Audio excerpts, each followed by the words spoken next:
जुन्नर तालुक्यातील बल्लाळवाडी गावचे पंकज शिवाजी वामन हे नाव आज फक्त पुणे जिल्ह्यात नव्हे तर राज्यभरात प्रगतशील शेतकरी म्हणून घेतलं जातं. पंकज वामन यांचं अवघं 10वी शिक्षण, पण अनुभव, मेहनत आणि चिकाटी यांच्या जोरावर त्यांनी आपल्या शेतीला एका वेगळ्याच उंचीवर नेऊन ठेवलंय. त्यांच्याकडे स्वतःची 43 एकर जमीन होती, परंतु त्यावरच समाधानी न राहता त्यांनी अजून 110 एकर जमीन भाड्याने घेतली व आज एकूण तब्बल 150 एकर जमिनीवर ते आज आदर्श शेती करतायत. त्यांनी आज 100 एकरावर ऊस, उरलेल्या जमिनीवर सोयाबीन व जनावरांचा चारा, याशिवाय त्यांनी दुग्ध व्यवसायालाही तितकंच महत्त्व दिलं असून विशेष बाब म्हणजे खडकाळ डोंगराळ जमीन त्यांनी विकसित करून ऊसासाठी योग्य बनवली. हा त्यांच्या धाडसाचा आणि दूरदृष्टीचा पुरावाच आहे. पंकजराव त्यांच्या शेतातून दरवर्षी 5,000 टनाहून अधिक ऊस कारखान्याला घालतात.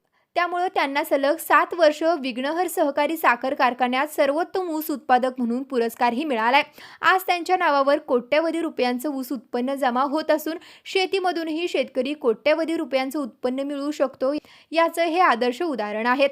हे सगळं शक्य झालं कारण त्यांनी ऊस शेतीच्या उत्पादनातून संपूर्ण शेत यांत्रिकीकरण करून आधुनिक ट्रॅक्टर, हार्वेस्टर, पाईपलाईन सिंचन व्यवस्था, ड्रीप सिंचन यांचा उपयोग त्यांनी आपल्या शेतात केला आणि त्यामुळेच आज त्यांची ओळख एक आधुनिक विचारांचा, प्रयोगशील आणि प्रेरणादायक शेतकरी म्हणून संपूर्ण राज्यभरात आहे.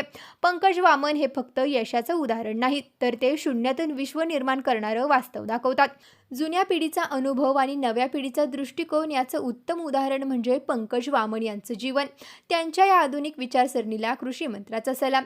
शेतकरी मित्रांनो, तुम्हालाही अशाच प्रकारच्या विविध यशोगाथा पाहायच्या असतील तर आत्ताच कृषी मंत्राच्या यूट्यूब चॅनलला सबस्क्राईब करा. त्याचबरोबर आमच्या फेसबुक आणि इंस्टाग्राम पेजलाही